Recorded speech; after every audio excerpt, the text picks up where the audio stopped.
ಗುರುರ್ಬ್ರಹ್ಮ ಗುರುರ್ವಿಷ್ಣು ಗುರುರ್ದೇವೋ ಮಹೇಶ್ವರಃ ಗುರು ಸಾಕ್ಷಾತ್ ಪರಬ್ರಹ್ಮ ತಸ್ಮೈ ಶ್ರೀ ಗುರವೇ ನಮಃ.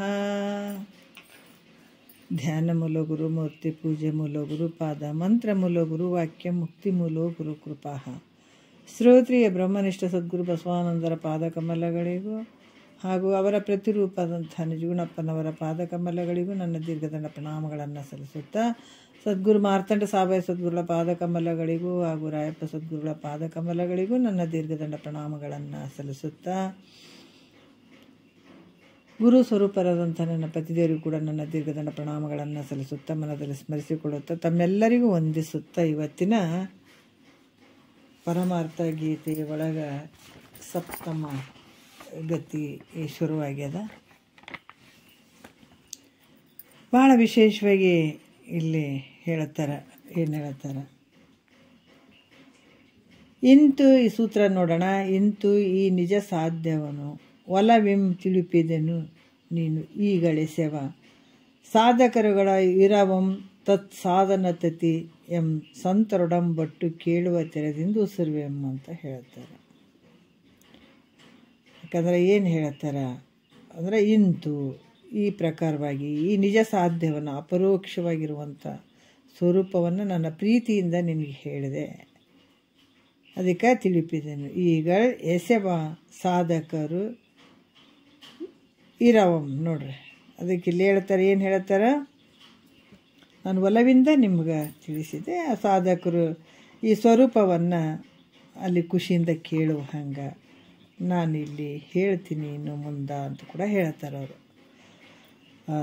ತತ್ ಸಾಧನದ ತತಿಯಂ ಸಂತರೊಡಂಬಟ್ಟು ಕೇಳುವ ತೆರೆದಿಂದ ಉಸಿರುವೆಂ ಅಂತ ಈ ಒಂದು ವಿಚಾರದಲ್ಲಿ ಅವ್ರು ಹೇಳ್ತಾ ಬರ್ತಾರೆ. ಈಗ ನಾವು ಕೊನೆಯ ಒಂದು ಯಾವ ವಿಚಾರಕ್ಕಂತಂದ್ರೆ ಹತ್ತನೇ ನುಡಿಯಿಂದ ಒಂದು ಸ್ವಲ್ಪ ರಿವಿಷನ್ ಮಾಡೋಣ. ಏನು ಹೇಳಿದಾರ ನಿನ್ನೆ? ವಿರಕ್ತಿಯನ್ನು ಹೊಂದಿದಂಥವ, ವೈರಾಗ್ಯಶಾಲಿಯಾದಂಥವನ ಒಂದು ಆಲೋಚನೆ ಹೆಂಗಿರ್ತದ ಅನ್ನುವಂಥದ್ದನ್ನು ಅವ್ರು ಹೇಳ್ತಾ ಇದ್ದಾರೆ. ವೈರಾಗ್ಯ ಭಾವದಲ್ಲಿರುವಂಥವನ ಆಲೋಚನೆ ಹೆಂಗಿರ್ತದಪ್ಪ ಅನ್ನುವಂಥದ್ದನ್ನು ಈಗ 10ನೇ ನುಡಿಯಲ್ಲಿ ಹೇಳ್ತಾರೆ. ಬಿಡಬೇಕು ಎನಿತು ಅನಿತಂ ಬಿಡುವನ್ನ ಕಡು ಚಪಲತೆ ಚಿತ್ತದೊಳು ಅಳಿವನ್ನ ನೋಡ್ರಿ.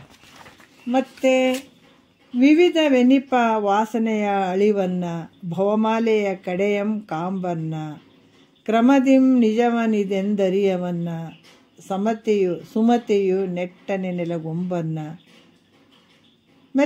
ಮತ್ತೆ ಬಹುದುಃಖ ವಿಸೂಚಿಕೆ ಮಾಡ್ಬನ್ನ ಸಹಜಾರೋಗ್ಯತೆ ದೊರಕೊಂಬನ್ನ ಲೇಸೆಲ್ಲಿಯದ ಅಕಟ ತನಗೆಂದು ಲೇಸಂ ಕೊಡುವರಾರ್ತನೆಗೆಂದು ಚಿರತರವಹ ಯೋಚನೆ ವಿಡಿದವನು ವಿರತಿಯ ಪರಿಪಾಕಂ ಬಡೆದವನು ಅನ್ನುವಂಥ ವಿಚಾರವನ್ನು ಇಲ್ಲಿ 10ನೆಯ ನುಡಿಯಲ್ಲಿ ಹೇಳ್ತಾರೆ. ಯಾಕಂದರೆ ಆತ ವೈರಾಗ್ಯಶಾಲಿ ಆದಂಥವನು ತನ್ನ ಮನಸ್ಸಿನಲ್ಲಿ ಹಲವಾರು ರೀತಿಯಿಂದ ವಿಚಾರ ಮಾಡ್ತಾನೆ. ಏನು ಮಾಡ್ತಾನೆ ಅನ್ನುವಂಥದ್ದನ್ನು ಹೇಳ್ತಾರೆ ಅವರು.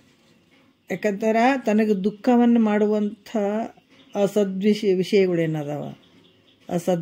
ಏನದಾವ ಅವುಗಳನ್ನು ಬಿಡೋವರೆಗೂ, ಯಾಕಂದರೆ ಅದರಿಂದನೇ ದುಃಖ ಆದಂಥ ಸದ್ಗುರುಗಳು ಹೇಳಿದಾರಲ್ಲ, ಅದನ್ನು ಕೇಳಿಕೊಂಡು ಅಲ್ಲಿ ಬಿಡುವವರೆಗೂ ನೋಡ್ರಿ. ಕಡು ಚಪಲತೆ ಚಿತ್ತದೊಳಳಿವನ್ನು, ಕಡು ಚಪಲತೆ ಅಂದರೆ ಮನಸ್ಸಿನಲ್ಲಿ ಏನು ಕಾಮ ಕ್ರೋಧಾದಿಗಳಿಂದ ಮನಸ್ಸಿನ ಚಂಚಲ ಆಗ್ಯದಲ್ಲ, ವೈರಾಗ್ಯಶಾಲಿ ಅಂಥವನ ಮನಸ್ಸಿನಲ್ಲಿರುವಂಥ ಆಲೋಚನೆ ಹಿಂಗಿರ್ತಂತ ಹೇಳ್ತಾರೆ ಅವರು. ಹೆಂಗಂದ್ರೆ ದುಃಖವನ್ನು ಉಂಟು ಮಾಡುವಂಥ ಏನು ವಿಷಯಗಳು ಅದಾವಲ್ಲ ಅವುಗಳನ್ನು ಬಿಡೋವರೆಗೂ, ಮತ್ತು ಮನಸ್ಸಿನಲ್ಲಿ ಕಾಮ ಕ್ರೋಧಾದಿಗಳಿಂದ ಮನಸ್ಸಿನಲ್ಲಿ ಯಾವ ಚಂಚಲತೆ ಉಂಟಾಗ್ತದೆ ನೋಡ್ರಿ. ಎದರಿಂದ ಉಂಟಾಗ್ತದ? ಕಾಮ ಕ್ರೋಧ ಮದ ಮೋಹ ಅರಿಷಡ್ ವರ್ಗಗಳೇನು ಮನಸ್ಸಿನಾಗ ಅದಾವಲ್ಲ, ಇದರಿಂದ ದುಃಖಗಳು ಉಂಟಾಗ್ತವೆ. ಅದಕ್ಕೆ ಈ ಗುಣಗಳಿಂದ ಮನಸ್ಸಿನ ಯಾವ ಚಂಚಲತೆ ಆದೋ ಅದು ಹೋಗುವವರೆಗೂ. ಮತ್ತು ಈ ವಾಸನೆಗಳು 3 ಅದಾವೆ. ಯಾವುದು? ದೇಹ ವಾಸನೆ, ಲೋಕ ವಾಸನೆ, ಶಾಸ್ತ್ರ ವಾಸನೆ. ಇವು ನಾಶ ಆಗಬೇಕು, ಇದು ಹೋಗೋವರೆಗೂ. ಮತ್ತು ದೇಹವನ್ನು ಇದು ಹುಟ್ಟಿ ಬರೋದಕ್ಕೆ ಏನು ಕಾರಣ ಆಗ್ಯಾವ? ಪಾಪ ಪುಣ್ಯಗಳು ಕಾರಣ ಆಗಿದಾವೆ. ಮತ್ತು ಆ ಪಾಪ ಪುಣ್ಯಗಳಿಗೆ ಕಾರಣವಾಗಿರುವಂಥದ್ದು ಏನದ ಅಂದರೆ ರಾಗ ದ್ವೇಷ ಇದಕ್ಕೆ ಕಾರಣ ಆಗಿದಾವೆ. ಮತ್ತು ಈ ರಾಗ ದ್ವೇಷಗಳಾಗಕ್ಕೆ ಏನಪ್ಪ ಕಾರಣ ಅಂದ್ರೆ ನಮಗೆ ಇಚ್ಛೆ ಇರದೇ ಇರುವಂಥದ್ದು, ಅನುಕೂಲ ಪ್ರತಿಕೂಲ, ಇದು ಕಾರಣ ಆಗಿರುವಂಥದ್ದು. ಮತ್ತು ಇವು ಇಷ್ಟ ಅನಿಷ್ಟ ಇವು ವೃತ್ತಿಗಳಿಗೆ ಏನು ಕಾರಣಪ್ಪ ಅಂದ್ರೆ ನಮ್ಮಲ್ಲಿರುವಂಥ ಭೇದ ಬುದ್ಧಿ. ಈ ಭೇದ ಬುದ್ಧಿ ಕಾರಣ ಆಗಿರುವಂಥದ್ದು ಯಾವುದಂದ್ರೆ ಅವಿದ್ಯೆ, ಅಜ್ಞಾನ, ಈ ರೀತಿಯಾಗಿ ಬರುವಂಥದ್ದು. ಅದಕ್ಕೆ ಕಾರ್ಯಕಾರಣಗಳಿಂದ ಜನನ ಮರಣ ಈ ಭವಮಲ್ಲೆ ಆದ ನೋಡಪ್ಪ. ಭವಮಲ್ಲೆ ಅಂದ್ರೆ ಏನು? ಹುಟ್ಟೋದು ಸಾಯೋದು, ಹುಟ್ಟಿದ್ದು ಒಂದು ಸಲ ಸಾಯಬೇಕು, ಸತ್ತದ್ದು ಒಂದು ಸಲ ಹುಟ್ಟಬೇಕು, ಹಿಂಗಿರುವಂಥದ್ದು. ಯಾಕಂತಂದ್ರೆ ಈ ಭವಮಲೆ ಕಡೆಯದ, ಈ ಭವಮಲೆ ಕೊನೆಯದ, ಕಡೆಯದಾದ. ಈ ಪ್ರತ್ಯೇಗಾತ್ಮನನ್ನು ಕಾಣುವವರೆಗೂ, ಪರಬ್ರಹ್ಮ ಸ್ವರೂಪ ಪ್ರತ್ಯೇಗಾತ್ಮನನ್ನು ಕಾಣುವವರೆಗೂ ಈ ಭವಮಾಲೆದ ಒಂದು ಏನದ ದುಃಖ ತಪ್ಪಿದ್ದಲ್ಲ. ಯಾವಾಗ ಪ್ರತ್ಯೇಗಾತ್ಮ ಸ್ವರೂಪ ನಾನಂತ ತಿಳ್ಕೊಳ್ಳುವಂಥದ್ದು ನಿನಗೆ, ಅದಕ್ಕೆ ಸದ್ಗುರು ಹೇಳ್ತಾನೆ ತತ್ವಮಸಿ ಮಹಾವಾಕ್ಯ, ಅದನ್ನು ತಿಳ್ಕೊಳ್ಬೇಕು, ಅದೇ ಪ್ರಕಾರ ನೀನು ಆಗಬೇಕು. ಪರಬ್ರಹ್ಮನೇ ಸ್ವರೂಪ ನಾನು ಇದ್ದೀನಿ, ಪರಮಾತ್ಮನೇ ನಾನು ಇದ್ದೀನಿ. ಸದ್ಗುರು ಅದನ್ನೇ ಹೇಳುವಂಥದ್ದು ಮುಖ್ಯದ ಕೆಲಸ, ನೀನೇ ಪರಮಾತ್ಮ. 4 ಮಹಾವಾಕ್ಯಗಳು ಇದನ್ನೇ ಹೇಳಿದಂಥದ್ದು, ಇದನ್ನೇ ಬೋಧಿಸಿದಂಥದ್ದು. ಅದಕ್ಕೆ ಈ ರೀತಿ ನೀನು ತಿಳ್ಕೊಂಡು ಆ ಒಂದು ಪ್ರತ್ಯೇಗಾತ್ಮ ಸ್ವರೂಪ ಪರಬ್ರಹ್ಮ ಸ್ವರೂಪನೇ ನಾನು ಇದ್ದೀನಿ ಅಂತ ಅಲ್ಲಿವರೆಗೂ ಈ ಭವಮಾಲೆಯ ಒಂದು ದುಃಖ ತೊಡಕು ಇವ್ಯಾವು ತಪ್ಪಿದ್ದಲ್ಲ. ಮತ್ತು ಇದನ್ನು ಮಾಡಬೇಕಾದ್ರೆ ಏನು, ಈ ತೊಡಕನ್ನು ಬಿಡಿಸ್ಬೇಕಾದ್ರೆ, ಈ ದುಃಖದಿಂದ ಪಾರಾಗಬೇಕಾಗಿತ್ತಂದ್ರೆ ವೈರಾಗ್ಯ, ಶಮೆ, ಈ ಮುಮುಕ್ಷತ್ವ ಅನ್ನುವಂಥದ್ದು, ಮುಮುಕ್ಷತ್ವ, ಗುರು ಸನ್ನಿಧಾನದ ಪ್ರಾಪ್ತಿ, ಗುರು ಸೇವೆ, ಮಹಾವಾಕ್ಯದ ವಿಚಾರ, ಈ ಅನಾತ್ಮ ವಸ್ತುಗಳಾದ ಶರೀರಾದಿಗಳನ್ನು ಗಳಿಯುವಂಥದ್ದು. ಒಬ್ರು ಯಾರನ್ನ ದೊಡ್ಡ ನೌಕರಿ ಮಾಡಕತ್ತಾರಂದ್ರೆ ಸುಮ್ಮನೆ ಆಗಿರ್ತದೆ. IAS ಆಫೀಸರ್ ದೊಡ್ಡ ನೌಕರಿಗಳು ಸುಮ್ಮನೆ ಆಗ್ತದೆ. ಅದಕ್ಕೆ ಒಂದು ಕ್ವಾಲಿಫಿಕೇಷನ್ ಅನ್ನೋದು ಬೇಕಾಗ್ತದಲ್ಲ. ಅದಕ್ಕೆ ಇಂಥ ಒಂದು ದುಃಖದ ನಿವೃತ್ತಿ ಆಗಬೇಕು, ಪರಮಾನಂದದ ಪ್ರಾಪ್ತಿ ನಮಗಾಗಬೇಕು ಅನ್ನೋದರ ನಾವು ಕೆಲಸ ಮಾಡ್ಬೇಕು ಭಾಳ. ಅದರಿಂದ ಸ್ಟಡಿ, ಅದ್ರ ಪ್ರಕಾರ ನಡ್ಕೋಬೇಕಂದ್ರೆ ಏನು ನಡ್ಕೋಬೇಕ್ರಿ ಅಂದ್ರೆ ವೈರಾಗ್ಯ. ಅಂದ್ರೆ ವಿಷಯಾದಿಗಳಲ್ಲಿ ದೋಷ ದರುಶನ ಮಾಡಿಕೊಂಡು ಅದನ್ನು ತ್ಯಾಗ ಮಾಡುವಂಥದ್ದು, ಬಿಡುವಂಥದ್ದು. ಬರೀ ವಿಷಯಗಳ ಬೆನ್ನು ಹತ್ತಿ ಹೋಗಿ ಸತ್ತಿದ್ದು ಇಷ್ಟು ವರ್ಷ. ಶಬ್ದ ಸ್ಪರ್ಶ ರೂಪು ರಸ ಗಂಧಂತ ಅದ್ರಾಗ ಸುಖ ಐತೇನು, ಇದ್ರಾಗ ಸುಖ ಐತೇನು, ಇದು ಒಂದು ಜನ್ಮ ಅಲ್ಲ, ಜನ್ಮಾಂತರದಲ್ಲಿ ಅದರಿಂದ ಹೋಗಿ ಸತ್ತಿದೆ. ಈಗ ದೇವ್ರು ಮಾಡಾಗ ಒಂದು ಕುರಿ ಮಾಡ್ತಾರೆ ನೋಡ್ರಿ, ಕುರಿ ಮಾಡ್ಬೇಕಾದಾಗ ಅದಕ್ಕೆ ಬೇವಿನ ಸೊಪ್ಪು ಕಟ್ಟಿರ್ತಾರೆ ಕುತ್ತಿಗೆಗೆ. ಅಲ್ಲಿ ಮುಂದೆ ಅದಕ್ಕೆ ಕತ್ತಿ ತೊಗೊಂಡೊಬ್ಬ ನಿಂತಿರ್ತಾನೆ, ಅದಕ್ಕೆ ಗೊತ್ತೇ ಇಲ್ಲ. ಇನ್ನೂ ಒಂದು 5 ನಿಮಿಷದಾಗ ಆತನ ಕೈಯಾಗ ಹೋಗ್ತೀನಿ ಅನ್ನೋದು ಗೊತ್ತಿಲ್ಲ. ಕೊರಳಾಗ ಹಾಕಿದಂಥ ಒಂದು ಬೇವಿನ ಸೊಪ್ಪು ಬಡ್ದಾಡಿ ತಿಂತಿರ್ತದೆ. ಈಗ ನಮ್ಮ ಪರಿಸ್ಥಿತಿಗಳು ಏನದಾವ, ಹಾಗೆ ಅದಾವ. ಅಲ್ಲಿ ಯಮಧರ್ಮನ ಕೈಯಾಗ ಸಿಗ್ತೀವಂತ ಏನು ಅರಿವಿಲ್ಲ ನಮಗೀಗ. ಇನ್ನು ಬೇವಿನ ತಪ್ಪಲೆ ಹೆಂಗೆ ಅದು ಕುರಿ ತಿಂತದ ಹಂಗೆ ತಿನ್ಕೊಂತ ಕುಂತೀವಿ ನಾವು, ವಿಷಯಾದಿಗಳೇ ಸುಖ ಅಂತ ಕುಂತೀವಿ. ಅದಕ್ಕೆ ಹೇಳ್ತಾರೆ ಅವರು, ಇದನ್ನೆಲ್ಲ ಬಿಡಬೇಕು ನೀವು ತಿಳ್ಕೊಂಡು. ಯಾಕೆ ಬಿಡಲಿಲ್ಲ ಅಂದರೆ ದುಃಖ ಅದ. ಮತ್ತು ಯಾರಿಗೆ ದುಃಖ ಬೇಕಾಗ್ಯದ, ಏನು ಸುಖ ಬೇಕಾಗ್ಯದ ಮಂದಿಗೀಗ? ಲೌಕಿಕದಾಗ ನಾವು ಮಾಡಾಕತ್ತಿದ್ದಕ್ಕೆ ಇನ್ನು ದುಃಖನೇ ಬೇಕಂತೀವಿ, ಇನ್ನು ಸುಖ ಬೇಕಂತೀವಿ. ಸುಖ ಸಲಹೆ ಮಾಡಾಕತ್ತೀವಿ ಅಲ್ಲಷ್ಟು. ಖುಷಿ ಆಗಲಿ, ಆನಂದ ಆಗಲಿ, ಸುಖ ಬೇಕಾಗಲಿ ಅಂತಲೇ ನಾವು ಮಾಡಾಕತ್ತೀವಿ. ಅದ್ರ ಸುಖ ಐತೆ ಅನ್ನೋದ್ರಲ್ಲಿ ದುಃಖನೇ ಐತೆ. ಅದಕ್ಕೆ ಇವೆಲ್ಲ ತಿಳ್ಕೊಂಡು ಇದು ಒಂದು ಜನ್ಮ ಅಲ್ಲ, 2 ಜನ್ಮ ಅಲ್ಲ, ಜನ್ಮಾಂತರದಲ್ಲಿ ಇದನ್ನೇ ಮಾಡಿದ್ದು. ಇಟ್ಟನ್ನು ಮತ್ತೆ ತಿರ್ಗಾ ಬೀಸ್ತಂಗಿದು.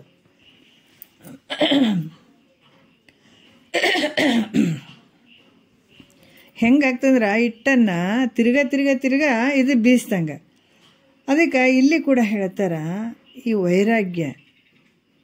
ವೈರಾಗ್ಯ ಅನ್ನುವಂಥದ್ದನ್ನು ಮೊದಲು ಮಾಡ್ಕೊಳ್ಬೇಕು. ವೈರಾಗ್ಯ ಅಂದ್ರೆ ಏನು ರೀ? ಮೊದಲೇ ಹೇಳ್ಕೊತ ಬಂದಿದ್ದಾರೆ. ಒಳಗೆಲ್ಲವನ್ನು ತುಂಬಿಕೊಂಡು ಗಾಡಿ ಒಳಗೆ ಬಂಡಿ ಒಳಗೆ ಎಲ್ಲ ಸಾಮಾನುಗಳನ್ನು ತುಂಬ್ತಾರಲ್ಲ ಅದ್ರಂಗೆ ಈ ಒಂದು ಶರೀರದಾಗ ಎಲ್ಲ ಅಂತ ಕಣದ ಎಲ್ಲ ಕಸ ಕಡಿ ಎಲ್ಲವನ್ನು ತುಂಬಿಕೊಂಡು ಮನೆ ಬಿಟ್ಟು ಎಲ್ಲೋ ಹೋಗಿ ನಾ ವೈರಾಗ್ಯಶಾಲಿ ಅದೇನ್ರಿ ಅಂತ ಕುಂದ್ರಂಗಿಲ್ಲ. ಯಾಕಂತಂದ್ರೆ ಶರೀರ ಎಲ್ಲಿ ಹೋದ್ರೇನು, ಎಲ್ಲಿ ಬಿದ್ರೇನು, ಎಲ್ಲಿ ಹೋದ್ರೇನು, ಅದಕ್ಕೆ ವೈರಾಗ್ಯ ಹೇಳ್ತೇನೆ. ಶರೀರಕ್ಕೆ ಮನಸ್ಸಿಗೆ ವೈರಾಗ್ಯ ಹೇಳಬೇಕಾಗ್ಯದಿಲ್ಲ, ಮನಸ್ಸು ಬಿಟ್ಕೊಳ್ಬೇಕಾಗ್ಯದ ಎಲ್ಲವನ್ನ. ಅದಕ್ಕೆ ಈ ರೀತಿಯಾಗಿ ಯಾವಾಗ ನೀನು ಇವನ್ನ ತಿಳ್ಕೊಂಡು ವೈರಾಗ್ಯ, ಕ್ಷಮೆ ಅನ್ನುವಂಥದ್ದು ಭಾಳ ಮುಖ್ಯ. ಯಾಕಂದರೆ ಇವತ್ತು ನಾವು ಕುಂತು ಹಿಂಗೆ ಕೇಳಕತ್ತೀವಿ ಅಂತಂದ್ರೆ ನಮ್ಮ ಮನಸ್ಸು ಸ್ವಲ್ಪ ಏಕಾಗ್ರತೆಯಾಗಿ ಇಲ್ಲಿ ಕುಂತು ಕೇಳ್ತೀವಿ ಅನ್ನೋದಕ್ಕಾಗಿ, ಇಲ್ಲಿ ಬಂದು ಕುಂತದ ಅನ್ನೋದಕ್ಕಾಗಿ ಇವತ್ತು ನಮ್ಮ ಮನಸ್ಸು ಸ್ವಲ್ಪ ನಮ್ಮ ಮಾತು ಕೇಳಕತ್ತದ ಅಂತ ತಿಳ್ಕೊಬೇಕು. ಇಲ್ಲಾಂದರೆ ಅದು ಎಬ್ಬಿಸಿಬಿಡ್ತದೆ. ಏನೇನೋ ಕೆಲಸ ಮಾಡಿದ್ರಾಯ್ತು, ಆ ಕೆಲಸ ಇದೊಂದು ತಾಸು ಹಿಂಗಾರ ಮಾಡಿದ್ರಾಯ್ತು. ಬಟ್ ಒಂದು ಹೇಳ್ತೀನಿ, ನೀವು ಎಲ್ಲರ ಕುಂತು ಕೇಳ್ರಿ. ಈಗ ಈ ವಿಚಾರಗಳನ್ನು ಎಲ್ಲರ ಕುಂತು ಕೇಳ್ರಿ. ಈ ಒಂದು ತಾಸು ಏನಾರ ಒಂದು ಕೆಲಸ ಮಾಡ್ಕೊಂತ ಕುಂತು ಕೇಳಿದ್ರಾಯ್ತು ಅನ್ನೋದಲ್ಲ. ಅಲ್ಲ, ಅನಿವಾರ್ಯ ಇದ್ದಾಗ ಮಾಡಬಹುದು, ಇಲ್ಲ ಅಂತಲ್ಲ. ಆದ್ರೆ ಪ್ರತಿ ದಿವಸನೇ ಇದೊಂದು ತಾಸರ ಏನಾರ ಕೆಲಸ ಮಾಡಿ ಕೇಳಿದ್ರೆ ಆಯ್ತಪ್ಪ, ಇದಕ್ಕೆ ಯಾಕೆ ಕುಂದಿರ್ಬೇಕು ಅನ್ನುವಂಥ ಭಾವ ಅಲ್ಲ. ಇದನ್ನು ಕೇಳಬೇಕು ಅಂತೇಳಿ ಒಂದು ಶ್ರದ್ಧೆ ಭಾವ ಇಟ್ಕೊಂಡು ನಮ್ಮ ಗುರುನೇ ಭಗವಂತನೇ ನೆನೆಸ್ತಿದ್ದೀವಿ, ಆ ದೇವ್ರನ್ನ ನೆನೆಸ್ತಿದ್ದೀವಿ, ಆ ದೇವರೇ ಈ ರೂಪವಾಗಿ ನಮ್ಮ ಹತ್ರ ಗುರುನಾಥನೇ ಕುಂತು ಹೇಳ್ತಾ ಇದ್ದಾನೆ ಅನ್ನುವಂಥ ಭಾವ ಮಾಡಿ ಒಂದು 20-25 ನಿಮಿಷ ಇದಕ್ಕಾಗಿ ಮೀಸಲಿಟ್ರೆ ಅದಕ್ಕೆ ತುಂಬ ಫಲಗಳದಾವೆ. ಅದಕ್ಕೆ ಇದು ಕೂಡ ಏನು ಹೇಳ್ತಾರೆ, ಇದು ಒಂದು ತಪಸ್ಸಿದು. ತಪಸ್ಸು ಅಂದಾಗ ಹೋಗಿ ಕಾಡಿನ ಕೂತ್ಕೊಂಡು ಕಣ್ಣು ಮುಚ್ಕೊಂಡು ಉರ್ರ ಅಂತ ಕುಂದ್ರದು ಹಂಗಲ್ಲ ತಪಸ್ಸು. ನೀ ಏನೇ ಮಾಡ್ತೀವಿ ಅದು ಒಂದು ತಪಸ್ಸೇ. ಅದು ಈ ಪ್ರತಿನಿತ್ಯ ಇಲ್ಲಪ್ಪ ಹಿಂಗೆ ಗುರುವಾಕ್ಯಗಳು ಕುಂತು ಕೇಳ್ತೀವಿ ಪ್ರತಿನಿತ್ಯ. ಅದಕ್ಕೆ ಆ ಮನಸ್ಸು ಆ ಶರೀರದ ಜೊತೆ ಕುಂದಿರ್ಸ್ಕೊಂಡು ಕೇಳುವಂಥದ್ದು ಒಂದು 20-24 ನಿಮಿಷ 25 ನಿಮಿಷ ಮನಸ್ಸು ಎಲ್ಲಿ ಬಿಡುಗೊಡ್ದೆ, ಯಾವ ವಿಚಾರಕ್ಕೆ ಬಿಡುಗೊಡ್ದೇನೆ. ಅವ್ರು ಹಿಂಗಂದ್ರೆ ಇವ್ರು ಹಿಂಗಂದ್ರೆ, ಆ ಟಿ ವಿದಾಗ ಹಿಂಗದ, ಈ ಟಿ ವಿದಾಗ ಹಿಂಗದ, ಹೊರಗೆ ಹಿಂಗೆ ಕುಂತು ಮಾತಾಡಕತ್ರ ಅವು ಏನು ಇರಬಾರ್ದು ತಲೆಯಾಗ. ಗುರುವಾಕ್ಯನೇ ಗತಿ ಅನ್ಕೋಬೇಕು, ಅಂದ್ಕೊಂಡು ಪಕ್ಕ ಕುಂತು ಕೇಳ್ಬೇಕು. ಇದು ಒಂದು ತಪಸ್ಸು ಅಂದ್ರೆ ಬೇರೆ ಹೋಗಿ ಕುಂತು ಹಂಗೆ ಅಲ್ಲ. ಏನೇ ಮಾಡು ಅದ್ರಾಗೆ ಇನ್ವಾಲ್ವ್ ಆಗಿ 100% ಇನ್ವಾಲ್ವ್ ಆಗಿ ಮಾಡುವಂಥದ್ದು ಇದು ಅದಕ್ಕೆ ಕ್ಷಮೆಯಿಂದ. ಈ ಕ್ಷಮೆ ಅಂತಂದ್ರೆ ಮತ್ತು ಮನಸ್ಸು ನಿಗ್ರಹ ಆಗಿ ನಿನ್ನ ಹತೋಟಿದಾಗಿತ್ತಂದ್ರೆ ಮತ್ತು ಇದಕ್ಕಿಂತ ದೊಡ್ಡದೇನು ಐತೆ ಹೇಳ್ರಿ. ಕೇಳಬೇಕಾದದ್ದು ಮನಸ್ಸು, ಇದು ಶರೀರ ಇಟ್ಕೊಂಡು ಕುಂತದ್ದು. ಹೌದಾ? ಶರೀರನ ಇಲ್ಲಿ ಕುಂದಿಸ್ಬಿಟ್ಟು ಕೇಳಬೇಕಾದಂಥ ಮನಸ್ಸು ಆ ಕಡೆ ಈ ಕಡೆ ಹೋಯ್ತಂದ್ರೆ ಇದನ್ನು ತೊಗೊಂಡು ಏನು ಮಾಡ್ತೀರಿ? ಯಾವ ಸಾಧನೆನೂ ಏನು ಮಾಡಂಗಿಲ್ಲ. ಮನಸ್ಸು ಆ ಕಡೆ ಕತ್ತಿ ಹಂಗೆ ಆ ಕಡೆ ಈ ಕಡೆ ತಿರುಗಾಡಕತ್ತು ಅಂದ್ರೆ ಯಾವುದು ಏನು ಮಾಡಿದ್ರೂ ವ್ಯರ್ಥನೇ. ಸುಮ್ಮನೆ ಶರೀರ ಕುಂತಿರ್ತದೆ ಅಷ್ಟೇ, ಮನಸ್ಸನ್ನು ತಿರುಗಾಡಕ್ಕೆ ಹಚ್ಚಿಬಿಟ್ರೆ. ಅದಕ್ಕೆ ಕ್ಷಮೆ ಅನ್ನುವಂಥದ್ದು ಅದನ್ನು ಹಿಡಿದಿಟ್ಕೊಂಡು ಅದನ್ನು ಏಕಾಗ್ರತೆ ಮಾಡಿಕೊಂಡು ಯಾವುದು ಅಲ್ಲಿ ವಿಷಯಾದಿಗಳ ಒಂದು ವಾಸನೆ ಕೂಡ ಇರದೇ ಇರುವಂಗೆ ಇಲ್ಲಿ ಕುಂತು ಕೇಳುವಂಥದ್ದು ಕ್ಷಮೆ. ಇದು ಭಾಳ ಮುಖ್ಯ. ಇದು ಜ್ಞಾನ ಆಗಬೇಕಾದ್ರೆ, ಮುಕ್ತಿಯನ್ನು ಪಡ್ಕೊಳ್ಬೇಕಾದ್ರೆ, ಆನಂದವನ್ನು ನಾವು ಪಡ್ಕೊಳ್ಬೇಕಾಗಿತ್ತು ಅಂತಂದ್ರೆ ಈ ಕ್ಷಮೆ ಅನ್ನುವಂಥದ್ದು ನಿಗ್ರಹ ಮಾಡುವಂಥದ್ದು ಭಾಳ ಮುಖ್ಯ. ಅದಕ್ಕೆ ನಾವು ನೋಡ್ತೀವಿ ಈಗ ಉಪಾಸನೆ ಇದರಲ್ಲಿ ಕೂಡ ಉಪಾಸನೆ ಮಾಡುವಂಥವ್ರು, ಭಕ್ತಿ ಮಾಡುವಂಥವ್ರು, ಇಲ್ಲರಿ ನಾವು 1 ತಿಂಗಳು ಉಪವಾಸ ಇರ್ತೀವಿ ಶ್ರಾವಣದಾಗ ಅಂಥೇಳಿ ಮನಸ್ಸು ಏನಾರ ತಿನ್ನಬೇಕಂತ ಮನಸ್ಸಾದರೂ ಕೂಡ ಬೇಡ 1 ತಿಂಗಳು ಶ್ರಾವಣ ಐತೆ ಇದು ಉಪವಾಸ ಇರಬೇಕು ಅಂತ ನಾವು ಹೇಳ್ಕೊಂಡು ಹೋಗ್ತೀವಿಲ್ಲ ಅಲ್ಲಿಗೆ. ಏನು ಮುಟ್ಟಕ್ಕೆ ಬಿಡಂಗಿಲ್ಲ. ಬೇಕಾದಷ್ಟು ತಿನ್ಬೇಕಂತ ಆಸೆ ಆದರೂ ಕೂಡ ಅಲ್ಲಿ ಹೇಳ್ಕೊತೀವಿ ಉಪವಾಸದಿಂದ. ಮತ್ತು ಸೋಮವಾರ ಮಂಗಳವಾರ ಬುಧವಾರ ವಾರದಾಗ ಒಂದು 2-3 ದಿವಸ ಉಪವಾಸ ಇರ್ತಾರಲ್ಲ, ಅವಾಗೇನಂತಾರೆ, ಇಲ್ಲ ರೀ ನಾವು ಇವತ್ತು ಉಪವಾಸ ಅದೇವ್ರಿ. ದಿನ ಅದು ಇದು ತಿನ್ನುವಂಥ ಮನಸ್ಸು ಅವತ್ತೇನಾಗ್ತದೆ, ಬಿದ್ಕೊಂಡ್ಬಿಡ್ತದೆ. ಅದು ಯಾಕೆ ಇವತ್ತೇನು ಕೊಡಂಗಿಲ್ಲಪ್ಪ ಉಪವಾಸ ಅಂತಾರ ಅಂಥೇಳಿ. ಅದು ಮನಸ್ಸು ಒಂದು ಸೆಮೆ ಆಯ್ತಿಲ್ಲ. ಅದು ಇದು ತಿನ್ಬೇಕಂತ ಆಸೆ ಆಗಿರ್ತದೆ, ಆದ್ರೆ ಆಗಂಗಿಲ್ಲ, ಅಲ್ಲಿ ತಿನ್ನಕ್ಕೆ ಕೊಡಂಗಿಲ್ಲ. ಅದ್ರಂಗೆ ಯಾವಾಗ ಮನಸ್ಸು ಏಕಾಗ್ರತೆ ಮಾಡಿಕೊಂಡು ಇದನ್ನು ಕೇಳುವಂಥದ್ದು ಭಾಳ ಮುಖ್ಯ. ಅದಕ್ಕೆ ಕ್ಷಮೆಯಿಂದ ಮುಕುತಿ ಸಾಧನ ಪೆರತುಂಟೆ. ಈ ಮೋಕ್ಷ ಅಂದ್ರೇನು? ಆನಂದ, ಆನಂದವಾಗಿರುವಂಥದ್ದು ಭಗವಂತ. ಯಾಕಂದ್ರೆ ಈ ಮುಕ್ತಿಯನ್ನು ಪಡ್ಕೊಳ್ಬೇಕಾದ್ರೆ ಈ ಕ್ಷಮೆಯಿಂದ ಮುಕುತಿ ಸಾಧನ ಪೆರತು. ಇದಕ್ಕಿಂತ ದೊಡ್ಡ ಸಾಧನೆ ಯಾವುದರ ಐತೇನಂದ್ರೆ ಇಲ್ಲ. ಈ ಮುಮುಕ್ಷತ್ವ ಅಂತಂದ್ರೆ ನಾವು ಮುಕ್ತನಾಗಬೇಕು ಅನ್ನುವಂಥದ್ದು, ಈ ದುಃಖದಿಂದ ಬಿಡುಗಡೆ ಆಗ್ಬೇಕನ್ನುವಂಥದ್ದು, ಜನನ ಮರಣ ದುಃಖದಿಂದ ಬಿಡುಗಡೆ ಹೊಂದಬೇಕನ್ನುವಂಥ ಭಾವ ಬರಬೇಕು. ಇಲ್ಲಿ ಬಂದು ಗುರುವಿನ ಹತ್ರ ಬಂದು ಕುಂತು ನಾವು ಇದನ್ನು ಕೊಡಪ್ಪ ಅದನ್ನು ಕೊಡಪ್ಪ, ಮನೆಗೆ ಹಿಂಗೆ ತ್ರಾಸದ, ಅವ್ರಿಗೆ ಮಕ್ಕಳಿಲ್ಲ ಇವ್ರಿಗೆ ಮಕ್ಕಳಿಲ್ಲ, ಹೀಗೆಲ್ಲ ಕೇಳೋದನ್ನ ಅಲ್ಲಲ್ಲ. ಅಲ್ಲೇ ನಾವು ಏನನ್ನು ಪಡ್ಕೊಳ್ಬೇಕು, ಈ ಒಂದು ಮಾನವ ಶರೀರಕ್ಕೆ ಬಂದ ಮೇಲೆ ನಾವು ಅದರಿಂದ ಬಿಡುಗಡೆ ಆಗಬೇಕು ಅನ್ನುವಂಥದ್ದು ಆ ಭಾವ ಬರಬೇಕು, ಮುಮುಕ್ಷತ್ವ ಭಾವ ಬರಬೇಕು. ಮತ್ತು ಗುರು ಸನ್ನಿಧಾನದ ಪ್ರಾಪ್ತಿ, ಇದು ಕೂಡ ಬಹಳ ಅದ್ಭುತ. ಗುರು ಸಿಗಬೇಕಂದ್ರೂ ಸುಮ್ಮನೆ ಅಲ್ಲ, ಮತ್ತು ಆ ಸನ್ನಿಧಾನದ ಒಂದು ಪ್ರಾಪ್ತಿ ಆಗುವಂಥದ್ದು ಸುಮ್ಮನೆ ಅಲ್ಲ. ಸಿಕ್ಕಿತು ಅಂತಂದಾಗ ಗುರು ಸೇವೆ ಭಾಳ ಮುಖ್ಯ. ನಿನ್ನೆ ವಿಚಾರಗಳು ಬಂದಾವು. ಗುರು ಸೇವೆ ಅನ್ನುವಂಥದ್ದು ಆಪ್ತ, ಅಂಗ, ಸ್ಥಾನ, ಸದ್ಭಾವ ಅನ್ನುವಂಥದ್ದು, ಗುರುವಿನಲ್ಲಿ ಆಪ್ತನಾಗಿರುವಂಥದ್ದು. ಆಪ್ತ, ಅಂಗ, ಇವು 4 ರೀತಿಯಿಂದ ಸೇವಾದಿಗಳನ್ನು ಇಟ್ಟಿದ್ದಾರೆ. ಸದ್ಭಾವ, ಕೊನೆಯವರೆಗೂ ವಂಚನೆ ಬರಬಾರ್ದು ಗುರುವಿನ ಮೇಲೆ. ಎಂಥತ್ತಿರಬೇಕು? ಶ್ರೋತ್ರಿಯ ಬ್ರಹ್ಮನಿಷ್ಠ ಸದ್ಗುರು ಇರಬೇಕು, ವಿಹಿತ ಗುರು. ಆ ಗುರು ಹೆಂಗಿರ್ಬೇಕಂದ್ರೆ ನೀನೇ ಪರಮಾತ್ಮ ಅಂತಲೇ ಹೇಳ್ಬೇಕತ್ತ. ಮತ್ತು ಅದನ್ನು ಬಿಟ್ಟು ಬೇರೆ ಬೇರೆ ವಿಹಿತ ಗುರು ಹೆಂಗದ, ನೀನೇ ಪರಬ್ರಹ್ಮ ಸ್ವರೂಪ, ನೀನೇ ಪರಮಾತ್ಮ ಅಂತಲೇ ಹೇಳಬೇಕು.